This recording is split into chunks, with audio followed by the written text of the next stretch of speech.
योग दर्शन की 59वीं कक्षा।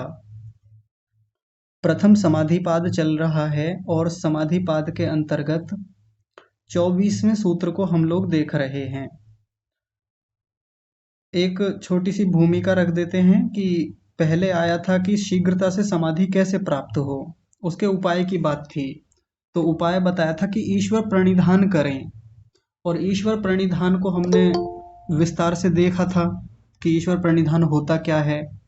तो ईश्वर प्रणिधान में जो ईश्वर शब्द है, यानी ईश्वर होता क्या है, उसका स्वरूप कैसा है, उसको समझाने के लिए फिर 24वां सूत्र दिया कि वो परमात्मा क्लेश कर्मों का जो फल होता है यानी विपाक, और उन सब के होने से जो संबंधित वासना होती है यानी संस्कार बनते हैं, इन सब से अपरामृष्ट होता है, यानी सबसे रहित होता है, अछूता होता है। ऐसे पुरुष विशेष को ईश्वर कहते हैं। पुरुषों में यानी सब आत्माओं में जो विशिष्ट है, उसके जैसा कोई आत्मा इस संसार में है ही नहीं। यानी अपने आप में भी वो विशिष्ट है, उत्तम गुणों वाला है। उसका ऐश्वर्य, उसका ज्ञान, उसका बल सबसे विशिष्ट है, इसलिए उसको ईश्वर कहा जाता है। तो इसके अंतर्गत हमने पीछे कुछ व्यास भाष्य देख लिया था। तो यहाँ बात अंत में यहाँ जाके रुकी थी, स तु सदैव मुक्तः सदैव ईश्वर इति कि वो जो परमेश्वर है वो कैसा है, सदैव मुक्त और सदा ही ईश्वर रहता है। ये अंतिम बात हमारी हुई थी। अब इसी बात को आगे बढ़ाएंगे। तो जितनी बातें पीछे हुई थी वो तो आप सबको याद ही होंगी लगभग, इसलिए अब उनको पुनरावृत्ति नहीं करेंगे, उन पर चर्चा भी हो गई थी कल। तो आइए आगे आज बढ़ते हैं, ध्यान से समझिएगा, क्योंकि ऐसी बात ईश्वर के बारे में हम इधर उधर खूब पढ़ते रहते हैं, खूब जानते रहते हैं, व्याख्यानों में भी खूब सारी बातें होती हैं परमात्मा को लेकर के, अन्य शास्त्रों में भी परमात्मा के स्वरूप को लेकर व्यापक बातें हैं। लेकिन यहाँ कुछ विशेष बातें ऐसी हैं जो शायद अन्यत्र ना मिलें, इसलिए थोड़ा सावधान होकर हम और देखेंगे कि परमात्मा का स्वरूप ऐसा भी होता है। आगे कह रहे हैं, यो असौ प्रकृष्ट सत्व उपादान ईश्वरस्य शाश्वतिक उत्कर्षः। हाँ, यहीं तक है, बस इतना, यहाँ तक कि वो जो परमात्मा है, कौन सा वाला परमात्मा, जिसको हम पीछे से देखते आ रहे हैं, उसका जो प्रकृष्ट सत्व उपादान है। अब ये इसमें तीन शब्द हैं, एक तो है प्रकृष्ट, एक है सत्व, एक है उपादान। प्रकृष्ट का मतलब होता है बहुत उत्तम, अत्युत्तम। प्रकृष्ट होता है, प्रकर्ष आपने एक शब्द सुना होगा, या प्रकृष्ट यानी बहुत उत्तम, उत्तम कोटि का। और सत्व का मतलब होता है ज्ञान। वैसे तो सत्व के कई सारे अर्थ होते हैं, पीछे सत्व का एक अर्थ हमने देखा था, चित्त होता है, इसलिए अभी ध्यान से समझेंगे जो बात मैं बता रहा हूँ। सत्व का एक अर्थ हमने पीछे मन देखा था, यानी चित्त देखा था, लेकिन यहाँ सत्व का अर्थ है ज्ञान। कैसे है वो भी बताएंगे। और उपादान का मतलब होता है आधार। तो जो प्रकृष्ट यानी उत्तम कोटि के ज्ञान का उपादान यानी आधार है, ऐसा ईश्वर, उस ईश्वर का जो उत्कर्ष होता है, उत्कर्ष का मतलब होता है श्रेष्ठता, या इस उत्कर्ष से ले लेंगे मुक्ति को, अभी समझेंगे कैसे होता है ये। उसका उत्कर्ष कैसा होता है, शाश्वतिक, शाश्वत है, हमेशा रहने वाला है। ऐसा कोई काल ना तो था ना आगे आएगा जब उसका उत्कर्ष समाप्त हो जाएगा। यानी वो परमात्मा का जो उत्कर्ष है, ऐश्वर्य है, मुक्ति है, मुक्त होना है, वो कैसा है, शाश्वत है। और वो किसके कारण से है, उसका उपादान क्या है, आधार क्या है, तो वो होता है उस परमात्मा का सत्व यानी ज्ञान, उसकी अपनी सत्ता। हम जीवात्माओं के संदर्भ में जब एक बात देखी जाती है कि हम मुक्त कब होते हैं, जैसे पीछे एक चर्चा चली कि कर्मों का जो विपाक होता है, फल होता है, वो कहाँ होता है, मन में होता है। किसी का प्रश्न हो सकता है कि जीवात्मा जब मुक्ति में चला जाता है तो वो भी तो उसके कर्मों का फल ही होता होगा। पीछे देखिए, ध्यान से समझेंगे, यहीं लाके एक बात को जोड़ने वाले हैं, आप ये मत सोचेगा कि बात अलग की जा रही है, वहीं समझेंगे।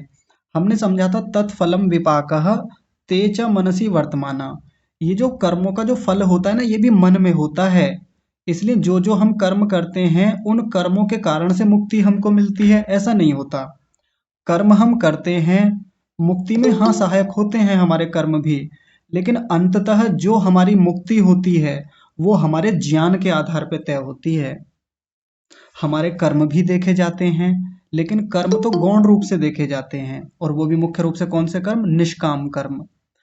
तो मुक्ति होने में सबसे अधिक आवश्यक चीज होती है हमारा ज्ञान, हमारे ज्ञान का स्तर कैसा है।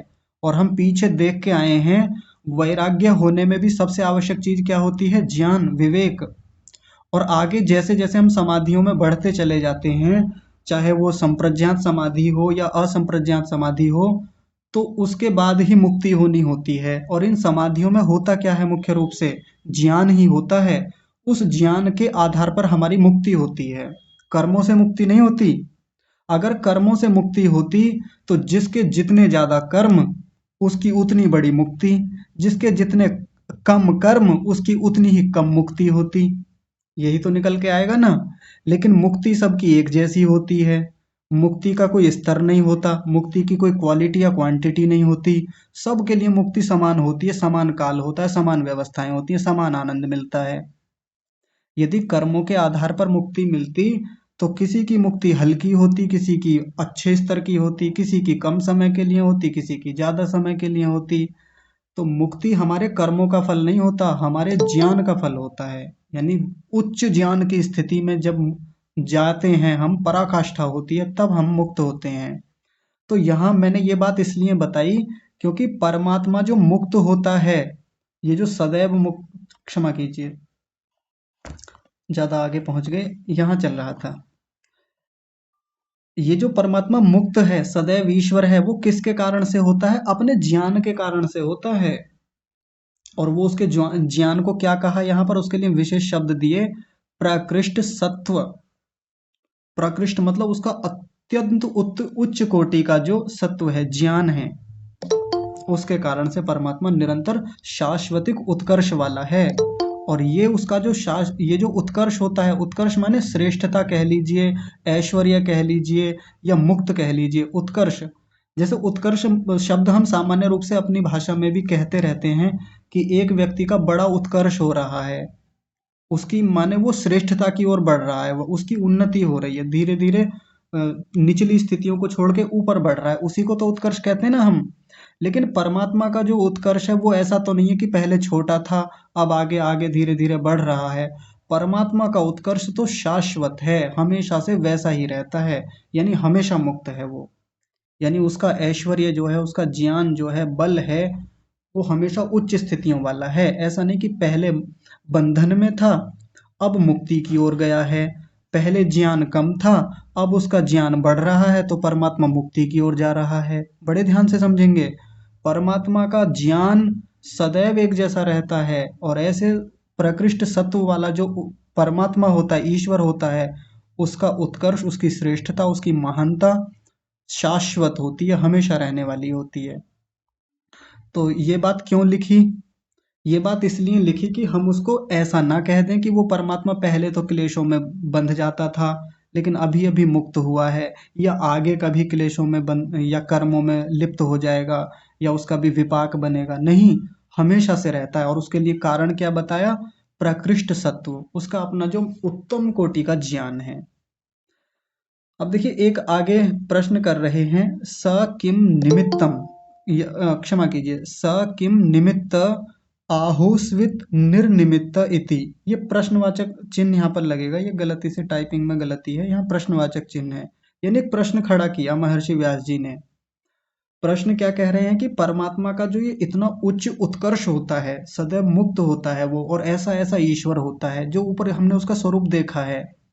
स किम निमित्तम, इसमें निमित्त क्या है, यानी इसमें प्रमाण क्या है? निमित्त का मतलब यहाँ प्रमाण से है, सनिमित्त यानी उसमें प्रमाण सहित क्या चीज है। आहोस्वित, आहोस्वित शब्द पीछे आया था यदि किसी को याद हो। आहोस्वित का मतलब होता है अथवा, और निर्निमित्तम का मतलब होता है अप्रमाण। कि परमात्मा का जो ये ऐसा स्वरूप है, इसमें ये प्रमाण सहित है या बिना प्रमाण के बात कही जा रही है, इसमें कुछ प्रमाण भी है? ये प्रश्न किया कि सनिमित्त यानी वो प्रमाण सहित है ये बात, या बिना प्रमाण के है।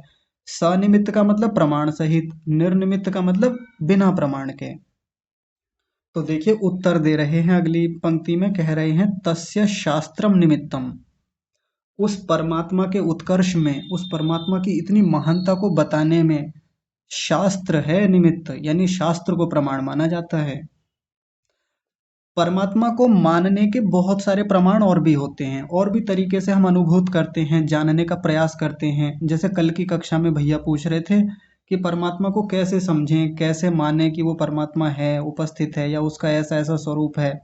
तो यहाँ महर्षि व्यास जी ने उसी प्रश्न का उत्तर दिया है कि उस परमात्मा के होने में, और विशेषकर उसके इतने उत्तम उत्कर्ष होने में, सदैव मुक्त होने में कैसे मान लें कि वो ऐसा मुक्त है या वो ऐसे स्वरूप वाला है। तो प्रमाण से माने, और प्रमाण कौन सा है? शास्त्र प्रमाण है। अब ये शास्त्र का क्या मतलब है? क्योंकि शास्त्र तो हमारे यहाँ बहुत सारे होते हैं। पुराणों को भी शास्त्र कहा जाता है, वेदों को भी शास्त्र कहा जाता है, उपनिषदों को भी शास्त्र कह देते हैं, इत्यादि बहुत प्रकार के शास्त्र ग्रंथ हमारे यहाँ होते हैं। लेकिन यहाँ शास्त्र शब्द से वेदों को ग्रहण किया जाता है। जहाँ भी मुख्य रूप से कहीं शास्त्र शब्द आएगा तो वहाँ उसका अर्थ हम वेद से ही ग्रहण करेंगे। एक शब्द श्रुति भी होता है, जब श्रुति कहा जाएगा तब भी वेद को ही लिया जाता है। तो परमात्मा के होने में वेद ही प्रमाण हैं। कि परमात्मा का पता कैसे चले? तो वेद से पता चले, सीधी बात है। ऐसे तो हम बहुत सारे अनुमान लगाते ही हैं कि ये जगत कैसे बना होगा, ऐसे तो नहीं बना होगा, किसी ना किसी ने तो जरूर बनाया होगा, ऐसे हम अनुमान करते हैं।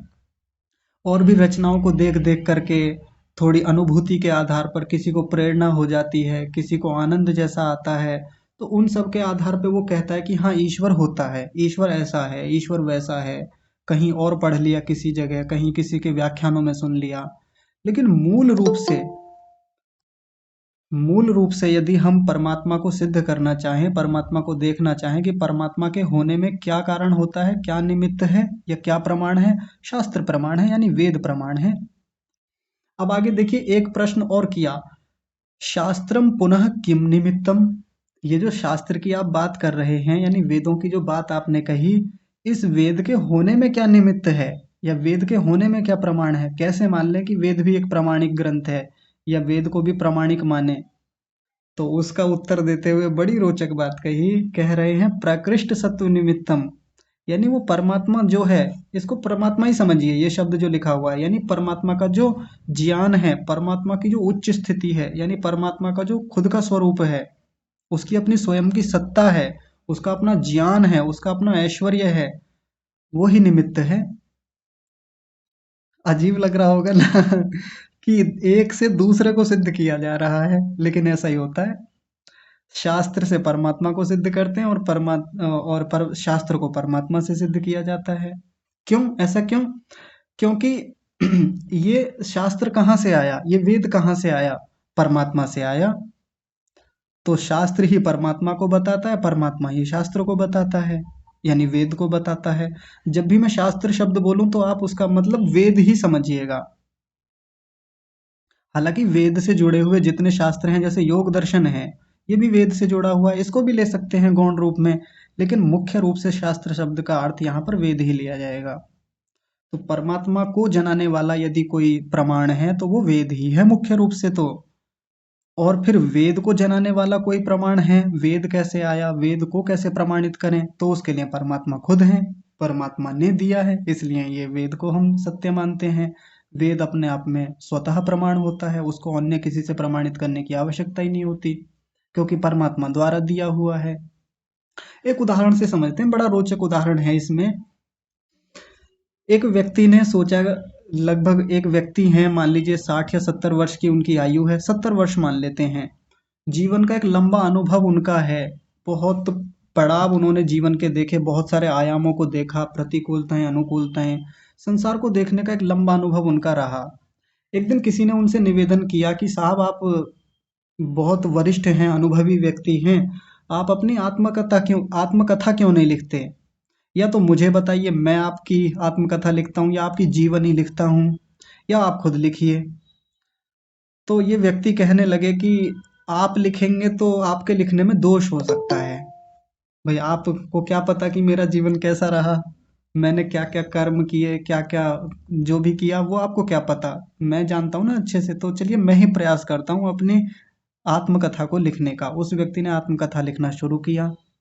लेकर बचपन से जब तक उनको यादें थीं, या माता पिता ने उनको जितना बताया बचपन का, या जैसे जैसे घटनाएं उनके संबंधियों के याद थीं, वो उनके आधार पे इन्होंने अपनी आत्मकथा लिखी। लगभग 300 पेज की आत्मकथा इन्होंने तैयार की, बचपन से लेकर अब तक के सारे अनुभव उसमें लिख डाले। अब कोई कहे कि इस व्यक्ति के होने में क्या प्रमाण है। मान लीजिए वो व्यक्ति अभी हमारे सामने नहीं है, और हम कहने लगे कि ये जो अमुक नाम के जो व्यक्ति हैं, इनके होने में क्या प्रमाण है। तो उनके द्वारा लिखी हुई आत्मकथा को हम लोग प्रमाणित मानते हैं कि भाई उनकी एक बार पुस्तक तो पढ़ के देखो। उन्होंने जो खुद आत्मकथा अपने हाथ से लिखी है, हालांकि सत्य लिखी असत्य लिखी वो भी बात अलग है। हो सकता है उन्होंने जो छुपाने योग्य बातें हो छुपा ली हों, क्योंकि हर कोई व्यक्ति अपने सब प्रकार के चरित्र को थोड़ी लिख देगा अपनी आत्मकथा में। बदनामी होती है फिर उसकी, उसका गलत स्वरूप भी आता है। लेकिन कोई ऋषि दयानंद जैसा हो, राम प्रसाद बिस्मिल जैसा हो, तो सत्य ही लिखता है ज्यादातर। तो ऐसी आत्मकथा को हम क्या मानते हैं, सत्य मान लेते हैं कि हाँ देखो भाई ये व्यक्ति ऐसा था, राम प्रसाद बिस्मिल ऐसे थे, ऋषि दयानंद ऐसे थे, उन्होंने अपने बारे में ये लिखा। और उसके होने में क्या प्रमाण है, ये जो आत्मकथा हमारे सामने रखी हुई है, उसमें वो व्यक्ति प्रमाण है। सीधी सी बात है, उसी ने लिखी तो वही प्रमाण है, उसी को मानते हैं हम प्रमाण। तो वहां तो थोड़ा बहुत खोट हो सकता है, किसी की आत्मकथा में वो व्यक्ति अपनी बातों को छिपा सकता है, इधर उधर कर सकता है, थोड़ी कम लिख देगा, ज्यादा लिख देगा, कुछ और बढ़ा चढ़ा के लिख देगा, अपनी अतिशयोक्ति कर देगा अपनी प्रशंसा में। लेकिन परमात्मा ऐसा थोड़ी करता है। परमात्मा तो उत्कृष्ट ज्ञान वाला है, स्वार्थ से रहित है, उसको किसी से कोई प्रसिद्धि कामना चाहिए ही नहीं। उसकी प्रसिद्धि, उसका नाम तो स्वयं ही बड़े यश वाला है, स्वयं में ही अपने आप में वो प्रसिद्ध है। यस्य नाम महद यशः, खुद वेद कहता है इस बात को। तो परमात्मा का जो दिया हुआ शास्त्र है वो ही सबसे बड़ा प्रमाण है परमात्मा को जानने में। निखिल जी आप अपना वीडियो बंद रखिए, बार बार आप ऑन कर रहे हैं ना, तो सबका ध्यान फिर आप ही की तरफ जाता है। और फिर ये परमात्मा का जो ये ज्ञान है, शास्त्र है, वेद है, इसके होने में क्या प्रमाण है, तो परमात्मा खुद प्रमाण है इसमें। परमात्मा ने दिया है, झूठ क्यों लिखेगा। और वेदों को पढ़ के भी पता चलता है। हालांकि वेद के होने में खुद वेद भी प्रमाण होता है। वेद को पढ़ के भी हम समझते हैं, मनन करते हैं, मंथन करते हैं, जानते हैं, ऊहा लगाते हैं, तर्क वितर्क करते हैं, गुरुओं से जानते हैं। तो वेद के होने में बाकी सब चीजें भी गौण रूप से, छोटे छोटे रूप से प्रमाण होती हैं। लेकिन मुख्य रूप से तो इस वेद के होने में क्या है, प्रकृष्ट सत्व निमित्तम, वो परमात्मा का जो उत्कृष्ट ज्ञान है, यानी परमात्मा स्वयं जो है, वो ही है निमित्त, वो ही है प्रमाण। ये बात हो गई। अब आगे देखिए, और एक बहुत रोचक बात कह रहे हैं। एतयोः शास्त्र उत्कर्षयोः ईश्वर सत्वे वर्तमानयोः अनादिः संबंधः। एतयोः, ये जो दोनों हैं, ये दोनों क्या, एक तो शास्त्र और एक परमात्मा का उत्कर्ष, ये कहाँ है, ईश्वर सत्वे वर्तमान है, ईश्वर की सत्ता में वर्तमान है, यानी ईश्वर के ज्ञान में उपस्थित रहते हैं हमेशा। कहाँ कहाँ रहते हैं, परमात्मा का जो उत्कर्ष है, यानी परमात्मा का जो मुक्त होना है, पीछे हम देख के आए हैं, उत्कर्ष का मतलब परमात्मा का जो मुक्त स्वरूप है वो। और ये जो शास्त्र है यानी वेद, ये कहाँ वर्तमान रहते हैं, कहाँ उपस्थित रहते हैं, ईश्वर सत्वे, ईश्वर के ज्ञान में, यानी ईश्वर में स्वयं में उपस्थित रहते हैं। और इसमें आगे एक और बड़ी रोचक बात कही, अनादि ही संबंध, इन दोनों का अनादि संबंध है, शास्त्र का और परमात्मा का, या कहें शास्त्र का और परमात्मा का जो स्वरूप है या उत्कर्ष जो है, उन दोनों का क्या है, अनादि संबंध होता है। अगर कोई ये कहे कि परमात्मा पहले आया शास्त्र बाद में आया, झूठी बात है। या कोई ये कहे कि शास्त्र पहले आया परमात्मा बाद में आया, ये भी झूठी बात है। दोनों का अनादि संबंध है। जब से परमात्मा है तभी से उसका शास्त्र है। शास्त्र का मतलब ये पुस्तकों से नहीं, जो पुस्तकें हमारे घर के पुस्तकालय में रखी हुई हैं, ये नहीं। शास्त्र का मतलब वहां उस वेद ज्ञान से है, जो वेद में उपस्थित ज्ञान है, विज्ञान है, उससे। इन दोनों का होना कहाँ पर है, ईश्वर में उपस्थित है। और दोनों का परमात्मा का या क्षमा कीजिए, शास्त्र का और परमात्मा का जो उत्कर्ष है, इन दोनों का अनादि संबंध होता है, सदा से है। कभी ऐसा नहीं कि परमात्मा तब उत्पन्न हुआ था, उसके साथ में वेद भी उत्पन्न हुआ था, या वेद उत्पन्न हुआ फिर परमात्मा उत्पन्न हुआ। आगे पीछे का तो मामला ही खत्म है। और कभी दोनों भी उत्पन्न हुए होंगे, ये भी खत्म है, ऐसा भी नहीं होता। अनादि संबंध का मतलब होता है हमेशा से हैं, कभी उत्पत्ति नहीं हुई किसी की भी, ना तो परमात्मा का जो उत्कर्ष है उसकी, ना जो ये शास्त्र है उसकी। दोनों का अनादि संबंध है, हमेशा से हैं। और इसको कहते हैं कूटस्थ नित्यता। कल भैया ने एक शब्द बताया था, सत्यार्थ प्रकाश के प्रथम समोल्लास में आता कूटस्थ नित्यता, कूटस्थ शब्द बोला था। तो दो प्रकार की नित्यता होती है, एक होती है कूटस्थ नित्यता और दूसरी होती है परिणामी नित्यता। तो जो प्रकृति होती है वो भी नित्य होती है, हमेशा से थी, आगे भी रहेगी। लेकिन वो परिणामी नित्यता होती है उसकी, अभी है फिर बदल जाएगी, कारण रूप से कार्य रूप में जाएगी, कार्य रूप से कारण रूप में जाएगी, लेकिन रहेगी नित्य, कभी खत्म नहीं होगी, हमेशा रहेगी, मूल प्रकृति जो है। लेकिन कूटस्थ नित्यता जो होती है वो परमात्मा और जीवात्मा दोनों की होती है, कभी खत्म नहीं होती। जैसे थे वैसे आज हैं और हमेशा वैसे ही रहेंगे, ना उनका कभी जन्म होता, ना कभी मरण होता। किस किस का? आत्मा का और परमात्मा का। तो यहाँ अनादि संबंध किस किस के बीच में बताया जा रहा है? एक तो शास्त्र का और एक उत्कर्ष का, परमात्मा का जो उत्कर्ष है उसका जो मुक्त रहना है। तो ये बात अब इन्होंने सिद्ध कर दी यहाँ पर आकर, कि कोई ये ना समझे कि मुक्त कभी पहले था अब बंधन में आ गया, या पहले बंधन में था अब मुक्त हो रहा है। क्योंकि जहां से बात शुरू हुई थी, आप ध्यान से समझिए उस बात को, क्लेश कर्म विपाक आशय परामृष्ट अपरामृष्ट पुरुष विशेष ईश्वर, कि वो परमात्मा ऐसा नहीं कि पहले कभी बंधन में था, इन सबसे जुड़ा हुआ होगा, परामृष्ट होगा, ना तो पहले उसका संबंध था उन सबसे, ना अभी है वर्तमान में, और ना भविष्य में कभी होगा। इसमें शास्त्र प्रमाण है। और ये जो शास्त्र है और शास्त्र और साथ में जो परमात्मा का उत्कर्ष है, इन दोनों का अनादि संबंध होता है, हमेशा से है। आगे देखिए, उसी बात को जो मैंने बात बोली उसी को एक वाक्य में लिख दिया। क्या कह रहे हैं? एतस्मात् एव भवति, एतस्मात् एव तत् भवति, सदैव ईश्वर सदैव मुक्त इति। एतस्मात् एव तद् भवति, इसलिए वो वैसा होता है। तस्मात् का मतलब इसलिए, एव माने ही, तत् माने वह, भवति माने होता है, इसलिए वह होता है। कैसा होता है? सदैव ईश्वर, वो सदैव ईश्वर है, सदैव मुक्त इति, और सदैव मुक्त है परमात्मा। किस कारण से? बात आपको समझ में आ गई होगी जो ये बात बताई है, क्योंकि उन दोनों का अनादि संबंध है, शास्त्र का भी और जो परमात्मा का उत्कर्ष है उन दोनों का। तो आगे देखिए, अब एक और बड़ी रोचक बात आगे बता रहे हैं, तच्च तस्य ऐश्वर्यम साम्य अतिशय विनिर्मुक्तम। परमात्मा का जो ऐश्वर्य है, ऐश्वर्य का मतलब क्या होता है? ये जो मुक्त रहना है ये ऐश्वर्य ही होता है परमात्मा का, या परमात्मा का ज्ञान, परमात्मा का बल, सामर्थ्य, वो सब परमात्मा का ऐश्वर्य ही है। तो उसके बारे में कह रहे हैं कि उसका जो वह ऐश्वर्य है वह कैसा होता है? साम्य और अतिशय, इन दोनों से विनिर्मुक्त होता है, मुक्त होता है, छूटा हुआ होता है, हटा हुआ होता है। कैसे? साम्य का मतलब क्या होता है? समानता। साम्य का मतलब होता है समानता, और अतिशय का मतलब होता है बहुत अधिक होना, उससे ज्यादा होना। तो परमात्मा के ना तो कोई समान होता है, ना उससे कोई अतिशय होता है। अतिशय का मतलब उससे अधिक, कोई होता है परमात्मा से अधिक या परमात्मा के समान? इन दोनों से तो विनिर्मुक्त है, हमेशा छूटा हुआ है, रहित है इन दोनों स्थितियों से। ना तो परमात्मा के समान कोई है, साम्यता में भी कोई नहीं आएगा उसके सामने, और अतिशय में भी उसका कोई सानी नहीं है, उससे किसी की तुलना नहीं है। किसकी? परमात्मा के ऐश्वर्य की। कैसे समझें? सत्यार्थ प्रकाश के प्रथम समोल्लास में भी महर्षि दयानंद सरस्वती इसी बात को लिखते हैं और कहते हैं, परमात्मा जो है उसके तुल्य भी कोई नहीं, परमात्मा के तुल्य कोई नहीं, और जब उसके तुल्य कोई नहीं तो उससे उत्तम कोई क्यों कर हो सकेगा। ये शब्द है ऋषि दयानंद के। उसके तुल्य कोई नहीं यानी उसके समान कोई नहीं होता, और जब उसके समान कोई नहीं होता तो उससे उत्तम कोई क्यों कर हो सकेगा।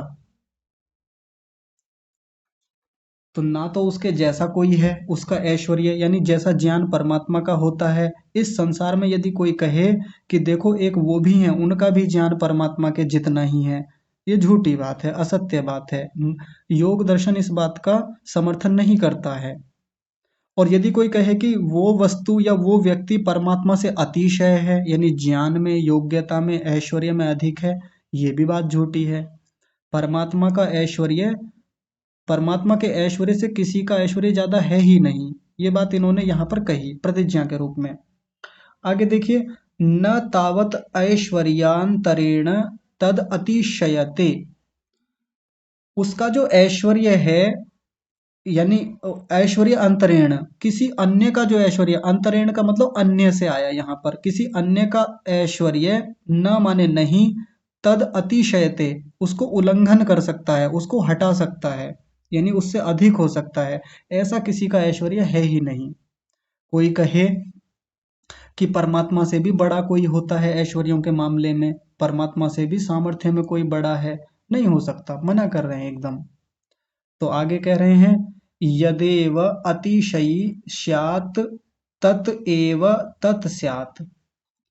तो अगर ऐसा कोई अतिशयी है यानी जो उससे ज्यादा है, यत एव, यदि ऐसा ही कोई अतिशयी है, उससे अधिक ज्ञान वाला है, अधिक ऐश्वर्य वाला है, तत एव तत् स्यात्, तो वो वही परमात्मा है।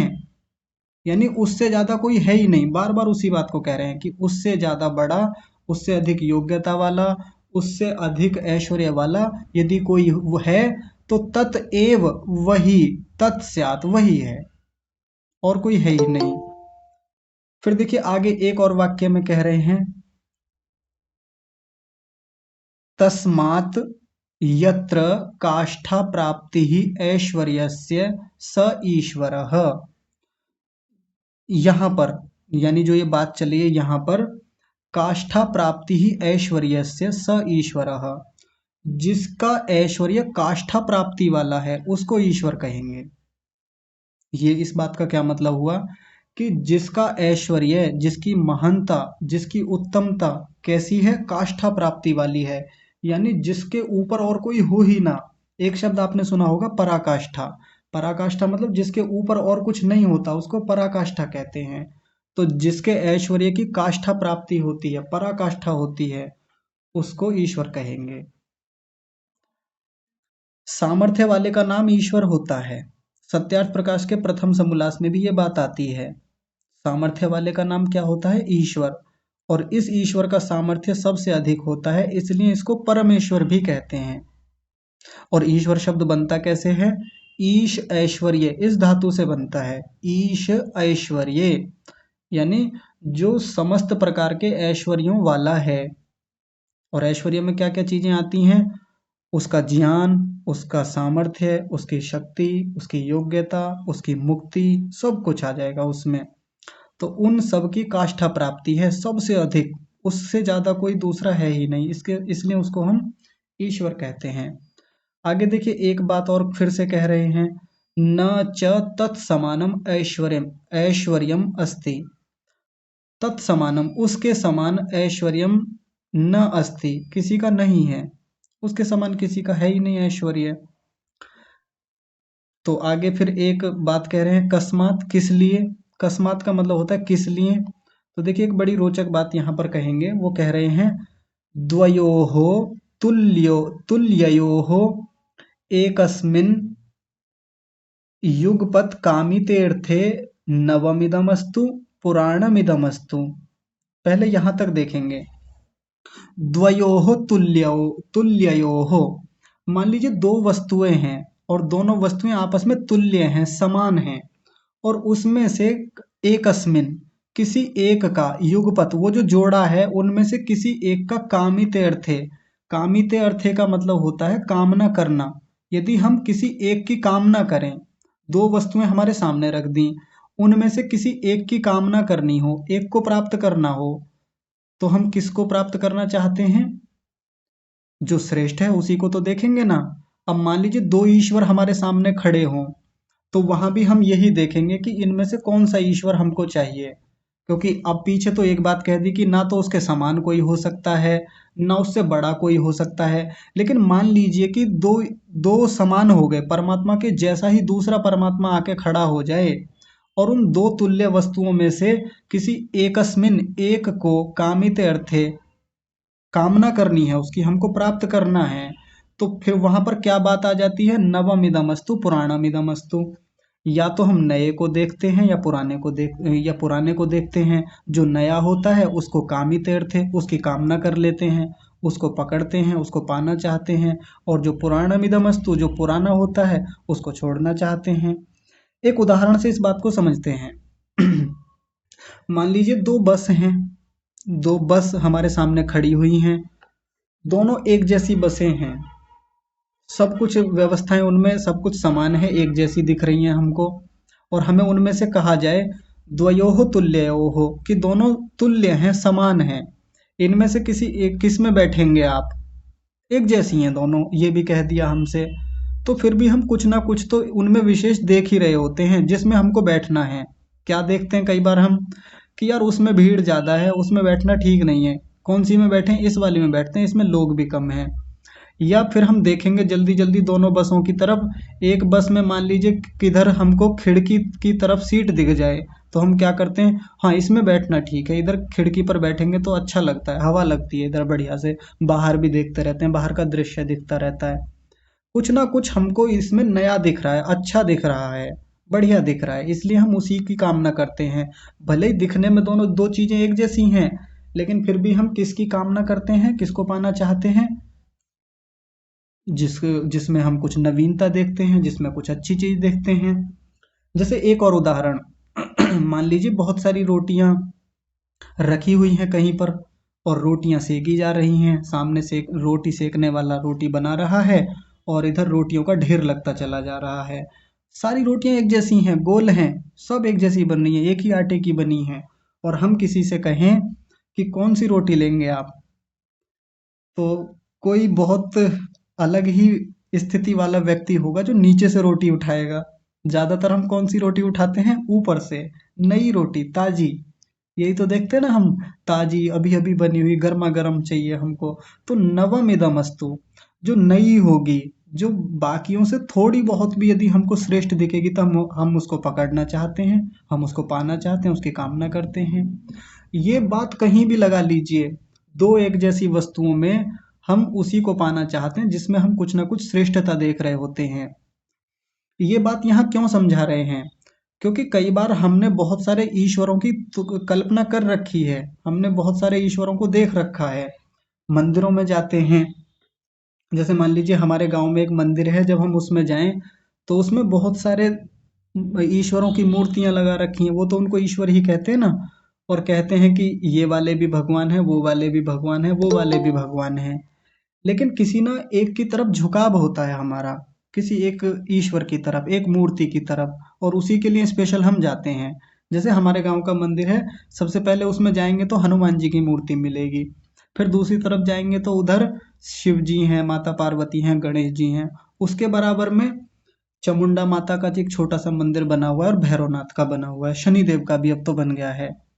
तो सबका अपना अपना है उसमें, कोई किसी में नवीनता देख रहा है, कोई किसी में उत्कृष्टता देख रहा है, कोई किसी में।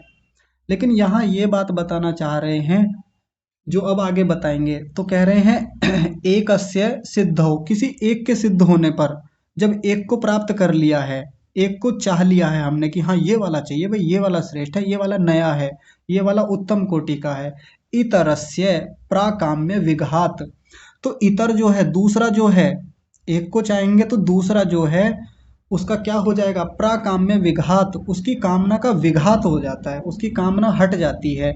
और ऊनत्वम, देखिए विघातात ऊनत्वम प्रसक्तम, और दूसरे वाले का जो ऊनत्व है, ऊनत्व का मतलब होता है न्यूनता, प्रसक्त हो जाती है उसकी न्यूनता, यानी उसकी न्यूनता हमारे सामने आ ही जाती है।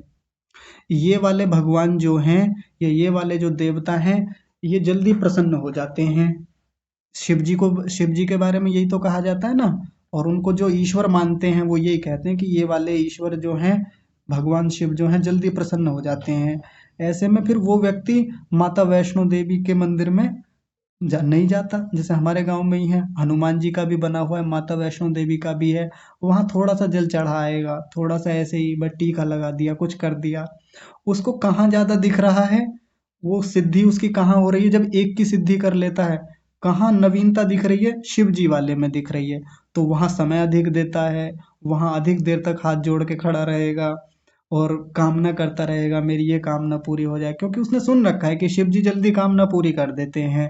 तो जब वो किसी एक की सिद्धि कर रहा है, इतरस्य प्राकाम्य विघात, तो जो दूसरा है, इतर है, उसको प्राप्त करने की जो कामना है वो विघात हो जाती है, फिर कामना हट जाती है वहां से। और दूसरा वाला जो रह गया वो पीछे, उसका ऊनत्वम प्रसक्तम, उसका कुछ ना कुछ हिस्सा, कुछ ना कुछ भाग, कुछ ना कुछ योग्यता, कुछ ना कुछ गुण हमको कमजोर ही दिख रहा होता है। ये तो उदाहरण मैंने लौकिक जीवन का दिया, मंदिरों का, जबकि वो भगवान होते नहीं है, मान रखा है हमने भगवान।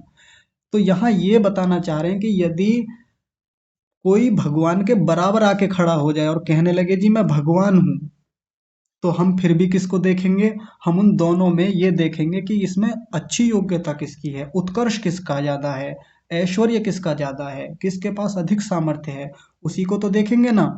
और जब हम उसको देख रहे होंगे, एकस्य सिद्धौ, ये सिद्धौ शब्द होगा, सिद्धौ जमा इतरस्य, तो सिद्धा वितरस्य बन जाएगा उसका।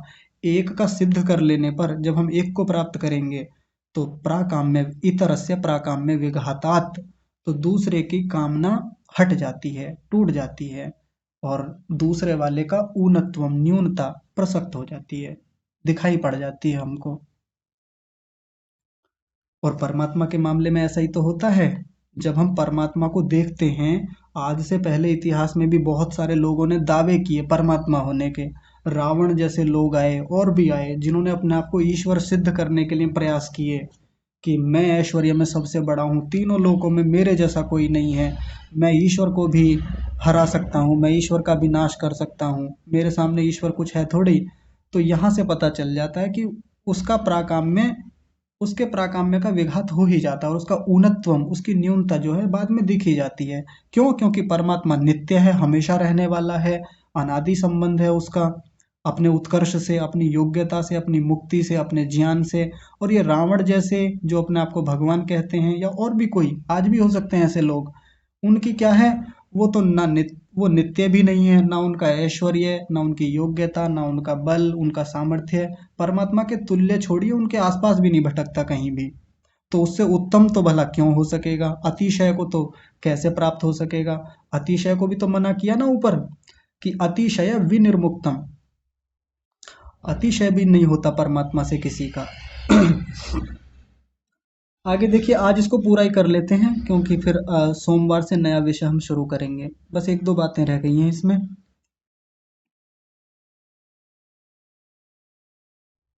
हाँ, आगे एक पंक्ति है, द्वयोश्च तुल्ययो युगपत् कामितार्थ प्राप्ति ही नास्ति।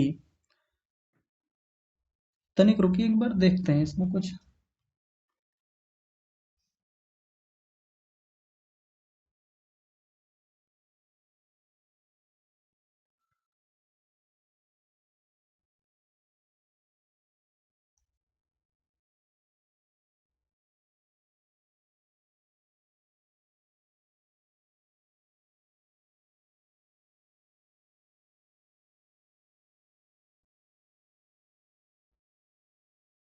हाँ देखिए, ठीक है, सही लिखा हुआ है।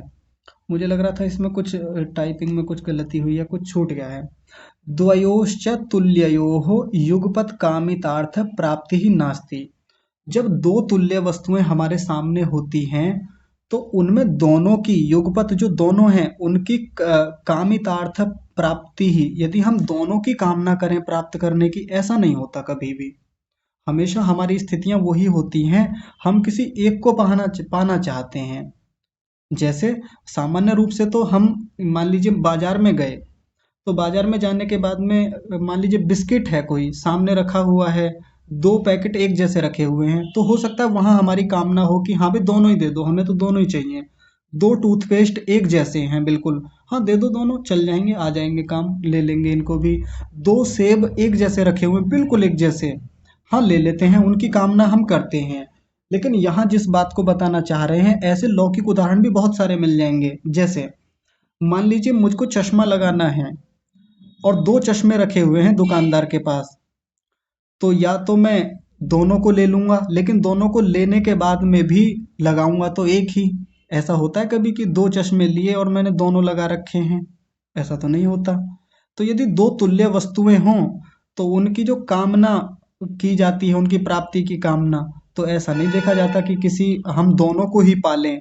यानी सामने परमात्मा के सामने एक और परमात्मा खड़ा हुआ हो, बिल्कुल उसके समान योग्यता वाला, उसके समान उत्कर्ष वाला, तो दोनों को थोड़ी पाया जाएगा, किसी ना किसी को तो छोड़ा जाएगा। अर्थस्य विरोधत्वात्, क्योंकि उनमें विरोध होता है, अवश्य कुछ ना कुछ विरोध मिलेगा, कुछ ना कुछ, किसी की न्यूनता किसी की उत्तमता, वो सब देखने में आती ही है।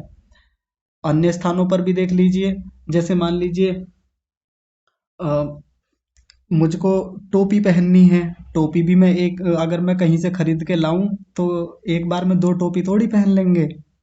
सर्दियों में ऐसा हो जाता है कि कई बार एक टोपी पहनी, टोपा जो होता है जो अब सर्दियों में पहनते हैं, एक के ऊपर दूसरा पहन लिया जाता है। लेकिन सामान्य रूप से जब हम एक टोपी पहनते हैं तो एक ही चाहिए, दूसरी की कामना हम नहीं करते। हाँ एक से काम चल रहा है, एक ही पर्याप्त है। या एक रखी होगी तो एक उतारनी पड़ेगी तब दूसरी पहनेंगे। वैसी ही बात यहाँ परमात्मा के संदर्भ में है कि यदि दो परमात्मा हो भी, यदि हम मान लें कि परमात्मा के समान कोई है भी, जबकि होता नहीं है, ये बात मानी जाती है, यहाँ पे मान के चलते हैं हम ऐसा, कि यदि हो तो भी हम दोनों की कामना नहीं करते, दोनों की प्राप्ति की कामना होती नहीं है। आगे देखिए, आगे एक अंतिम बात कह रहे हैं, तस्मात् तस्मात् अस्य साम्य अतिशय विनिर्मुक्तैः ऐश्वर्यस्य स एव ईश्वरः। ऐसा जो तस्मात् इसलिए, ये जो ऐसा जो साम्यता से और अतिशय से विनिर्मुक्त ऐश्वर्यों वाला है, उसी को ईश्वर कहा जाता है। जिस परमात्मा की साम्यता किसी से नहीं बनती, समानता किसी से नहीं है, और जिसका ऐश्वर्य किसी के समान नहीं है, ना परमात्मा से किसी की अतिशयता बनती है, यानी उससे अधिक भी योग्यता वाला कोई नहीं है, उसको हम परमात्मा कहते हैं। और अंतिम बात में वो शुरू वाली बात को फिर से दोहरा दिया, स च पुरुष विशेष इति। ऐसा वो जो पुरुष विशेष है वो ही परमात्मा है। ठीक है जी। आज के विषय में बहुत सारी चीजें आपको थोड़ी अजीब लगी होंगी, अटपटी लगी होंगी, क्योंकि थोड़ा सा शब्दों का जाल ही ऐसा है इसमें। लेकिन आप लोग इन सब पर विचार कीजिएगा, एक बार देखिएगा स्वयं से भी, और यदि कोई बात ना समझ में आती है तो फिर सोमवार की कक्षा में इन सब पर चर्चा करेंगे, आपके प्रश्न उत्तर लिए जाएंगे। आज की कक्षा को यहीं विराम देते हैं। आप सभी को सादर प्रणाम।